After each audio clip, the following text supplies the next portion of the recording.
आज अपन को पढ़ना है आर्टिफिशियल हाइब्रिडाइजेशन, ठीक है, यानी कि कृत्रिम संकरण। मेरे को ये बताओ, आप लोगों ने हाइब्रिड बीजों के बारे में सुना होगा, सुना है कि नहीं सुना? दुकानों पर जाते होंगे तो वो सब हाइब्रिड बीज ही रखते हैं, हाइब्रिड सीड ही रखते हैं ना। मूली का बीज लेने जाओ, पालक का लेने जाओ, क्या मांगेंगे अपन? हाइब्रिड सीड दे दो भाई, बढ़िया वाला, है ना। हाइब्रिड सीड क्यों लाए जाते हैं, क्यों बनाए जाते हैं? क्योंकि इनकी पैदावार क्या होती है? अच्छी होती है। लेकिन इन हाइब्रिड सीड को बनाया कैसे जाता है वो अपन को क्या करना है, समझना है, ठीक है। उसी को अपन कहते हैं क्या? हाइब्रिडाइजेशन, ठीक है। तो इसमें क्या होता है, जैसे हाइब्रिड सीड कैसे बनाए जाते हैं? जैसे मान लो आपके पास दो प्लांट है, क्या है? दो प्लांट है, एक प्लांट ए है और एक प्लांट बी है, ठीक है। अब सुनो ध्यान से, प्लांट ए का हम परागकण इस्तेमाल करेंगे, क्या करेंगे? परागकण इस्तेमाल करेंगे। और प्लांट बी का हम क्या करेंगे?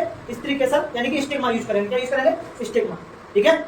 अब देखो, ये जो प्लांट है, प्लांट ए की ईल्ड बहुत ज्यादा है। क्या है? ईल्ड, यानी कि इसको अगर कहीं बो दें तो खूब ट्रक भर के गेहूं होते हैं, ठीक है, या ट्रक भर के फसल होती है। लेकिन चक्कर ये है, ये मर जल्दी जाता है, तो इसको रोग जल्दी लग जाते हैं, है ना। हाँ, अब इसको क्या हो रहा है? रोग लग रहे हैं। अब पैदावार तो अच्छी है, आदमी इसको बोना चाह रहा है, लेकिन क्यों नहीं बोला है? क्योंकि ये कीड़ा लग जाएगा, खत्म हो जाएगा जल्दी। फिर कैसे ठीक करें इस चीज को? तो हमने एक प्लांट बी लिया, इसका हम स्त्रीकेसर यानी कि स्टिग्मा इस्तेमाल कर रहे हैं। इस प्लांट की जो पैदावार तो कम है, लेकिन ये रोगों से लड़ लेता है, इसको रोग नहीं आता जल्दी, अब हमें क्या करना है? इन दोनों के कैरेक्टर्स को क्या करना है? मिक्स करना है। क्या करना है? मिक्स करना है कि इससे ये वाली चीज ले लो और इससे ये वाली चीज ले लो, और दोनों को क्या कर दो? मिक्स कर दो। अगर हमने इसका ये वाला गुण ले लिया, इसका ये वाला गुण ले लिया, तो तुम्हारे दोनों काम हो गए, यानी कि पैदावार भी अच्छी हो गई और पौधा बीमार भी नहीं पड़ रहा, यानी कि वो खराब भी नहीं हो रहा, रोग भी नहीं लग रहा है उसको। तो हमने क्या किया, इनका लैब में ले जा करके दोनों को हाइब्रिडाइज करवाया। दोनों के कैरेक्टर को, इसके कैरेक्टर को लिया इस वाले से, इस वाले कैरेक्टर को इससे लिया, दोनों को क्या कर दिया? मिला दिया, फ्यूज करा दिया, ठीक है। अब जो सीड बनेगा इसी को अपन बोलते हैं हाइब्रिडाइजेशन। क्या बोलते हैं? हाइब्रिडाइजेशन। अब इससे जो सीड बनेगा उसको अपन बोलेंगे क्या? हाइब्रिड सीड, ठीक है। अब ये किया कैसे जाता है? तो देखो कैसे किया जाता है, इसके कुछ स्टेप्स है ना। और वो स्टेप्स क्या है? 4 स्टेप में ये काम पूरा होता है। सबसे पहले हम क्या करेंगे? इमेस्कुलेशन। क्या करते हैं? इमेस्कुलेशन का मतलब होता है, ये जो तुम्हारा फ्लावर है, इस फ्लावर के इसको पराग कोष को हटाना ही क्या कहलाता है? तुम्हारा इमेस्कुलेशन कहलाता है। नोट्स में सारे तुम्हें डिटेल में मिल जाएंगे, सारी बातें लिखी, ठीक है। What is emasculation? तो वो वहां पर लिखा हुआ है। इसको removal of anther through filament, है ना। तो फिलामेंट से किसको? एंथर को अलग कर देना ही क्या कहलाता है? तुम्हारा इमेस्कुलेशन कहलाता है। तो सबसे पहला काम, हम ऐसा क्यों कर रहे हैं ये भी पता होना चाहिए। क्यों कर रहे हैं? क्योंकि हम नहीं चाहते कि इसका पोलन ग्रैंड इस पर आए, क्योंकि अगर इस पर आ गया तो फिर क्या हो जाएगा? हाइब्रिड सीड बनेगा नहीं, क्योंकि हमें इसी का पोलन तोड़ना चाहिए, हमें किसी दूसरे पौधे का पोलन को चाहिए पोलन। तो हमें सबसे पहले क्या करना पड़ेगा? इसको हटाना पड़ेगा। तो पहले हमने इसका काम तमाम किया। तो इसी को हटाना क्या कहलाता है? तुम्हारा बिम्बकुशन कहलाता है। पराग कोष को हटाना ही क्या कहलाता है? बिम्बकुशन कहलाता है, ठीक है। अब उसके बाद तुम क्या करोगे? पहला स्टेप ही हो गया। दूसरा स्टेप होता है बैगिंग करना। क्या करना? बैगिंग, यानी कि तुमने ये तो हटा दिया, लेकिन इस पर तुम्हें अपनी इच्छा अनुसार तुमने जो प्लांट चुना है उसका पोलन चाह रहे हो, उसका परागकण चाह रहे हो कि इसके ऊपर जाए, तो इसको बचाना पड़ेगा ना स्टिग्मा को कि किसी और पौधे का ना इस पर आ जाए। अब तुमने इसको मान लो इसको तो हटा दिया, लेकिन तुमने इसको नहीं बचाया, तो तुमने ये तो रोक दिया कि इस पर किसी और प्लांट का नहीं आएगा, है ना।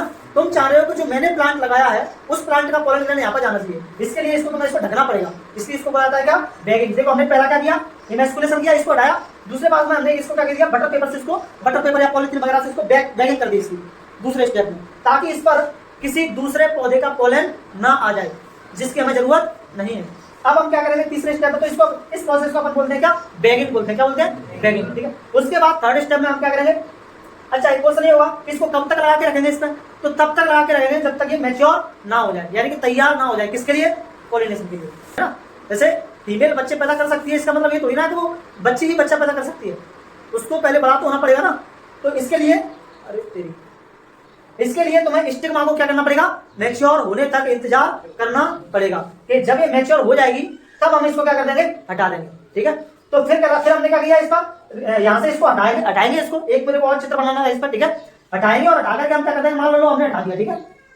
ये हमने क्या कर दिया? हटा दिया और इसको हमने क्या कर दिया? पोलन छिड़क दिए। जो पोलन हमारे पास इच्छा अनुसार हमने रखे थे कि हमने ये डालने हैं इस पर, तो वो पोलन हमने इस पर क्या कर दिया? डाल दिए। अब डालने के बाद तुम्हें क्या करना पड़ेगा? इसको फिर से बैगिंग करनी पड़ेगी। इसको हम बोलेंगे क्या? रीबैगिंग। क्या बोलेंगे? रीबैगिंग, ठीक है। अब हमने रीबैगिंग कर दी, अपने पोलन रख के, और ये तुम्हारे चारों स्टेप में काम हो गया, है ना। और इस तरह से तुम्हारे क्या हो जाएंगे? हाइब्रिड सीड बनके तैयार हो जाएंगे। अब इससे जो सीड बनेंगे वो कैसे सीड बनेंगे? हाइब्रिड सीड कृत्रिम संकरण में निम्न चरण शामिल होते हैं: बिम्पुसन, थैलीकरण, टैगिंग और नियंत्रित परागण।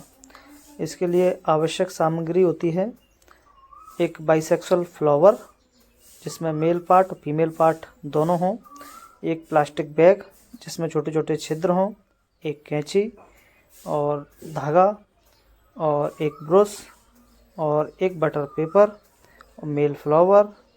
आइए प्रोसीजर देखते हैं किस तरह से इसको किया जाता है। तो सबसे पहले हम इस फ्लावर को खोलेंगे और खोल करके इस फ्लावर का जो मेल पार्ट होता है उस मेल पार्ट में जो एंथर होता है यानी कि परागकोश होता है उसको कैंची से अलग कर देंगे और इस प्रक्रिया को हम बोलते हैं इमैस्कुलेशन यानी कि बिम्पुसन।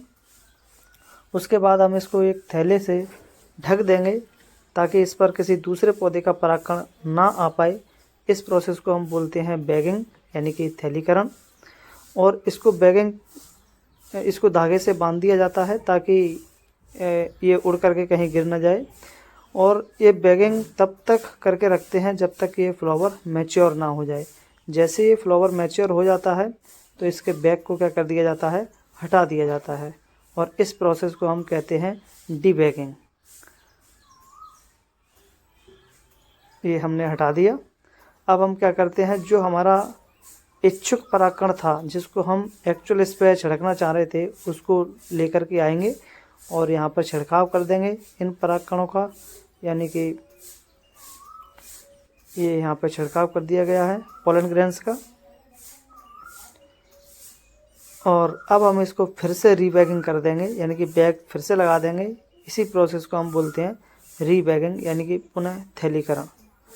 अब हम इस पर क्या करेंगे, टैगिंग करेंगे।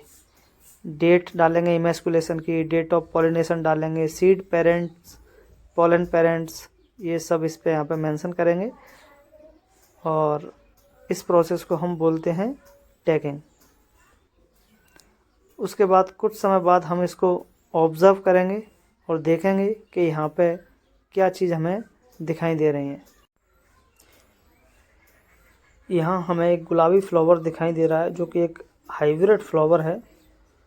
इस फ्लावर से जो फ्रूट बनेंगे वो हाइब्रिड फ्रूट्स होंगे और हाइब्रिड फ्रूट्स के अंदर जो सीड्स होंगे वो क्या होंगे, तुम्हारे हाइब्रिड सीड्स होंगे। तो इस तरह से हाइब्रिड फ्रूट्स